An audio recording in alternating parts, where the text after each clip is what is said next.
రాజ్యసభను కుదిపేసిన రామాలయ విరాళాల చోరీ అంశం, అధికార విపక్ష ఎంపీల నిరసనలు వాగ్వాదాలతో సభలో తీవ్రంగా దుమారం.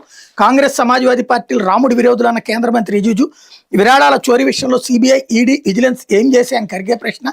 తీవ్ర గందరగోళం, నిరసనల మధ్య కొనసాగిన వాయిదాలు. అయోధ్య రామాలయంలో భక్తులు సమర్పించిన కోట్లాది విలువైన విరాళాల చోరీ అంశం మంగళవారం పార్లమెంట్ కుదిపేసింది. దీని మీద పార్లమెంట్లో సమగ్ర చర్చ జరపాలని విపక్ష ఎంపీలు పట్టుబట్టారు. కేంద్ర ప్రభుత్వం ప్రధాని సమాధానం చెప్పాలని డిమాండ్ చేశారు. కాంగ్రెస్, సమాజ్వాదీ, కమ్యూనిస్ట్ పార్టీలకు శ్రీరాముడి మీద విశ్వాసం లేదంటూ రాజ్యసభలో కేంద్ర మంత్రి కిరణ్ రిజిజు మండిపడ్డారు. క్షమాపణ చెప్పి మాట్లాడాలని డిమాండ్ చేశారు. దీంతో విపక్ష ఎంపీలు నినాదాలతో సభను హోరెత్తించారు. తీవ్ర గందరగోళ నిరసనల మధ్య సభ వాయిదాలు కొనసాగినాయి అన్నటువంటిది హైలైట్ చేశారు. లేకపోతే ఆ భూమి పూజ చెల్లదమ్మా అంటూ క్రీడా ప్రాజెక్టును వదలని Lokesh, credit politics. PV Sindhu badminton అకాడమీకి నేడు మళ్లీ లోకేష్ భూమి పూజ. 2021లో సింధు అకాడమీకి 3 ఎకరాలు కేటాయించిన అప్పటి సీఎం వైఎస్ జగన్. అప్పట్లో మోకాలాడడానికి ప్రయత్నించిన టీడీపీ నేతలు ఇప్పటికే తల్లిదండ్రులతో కలిసి భూమి పూజ చేసిన సింధు నిర్మాణము ప్రారంభం. బ్యాడ్మింటన్ అకాడమీ పూర్తయితే జగన్ క్రెడిట్ వస్తుందని ఓర్వలేకపోతున్న లోకేష్.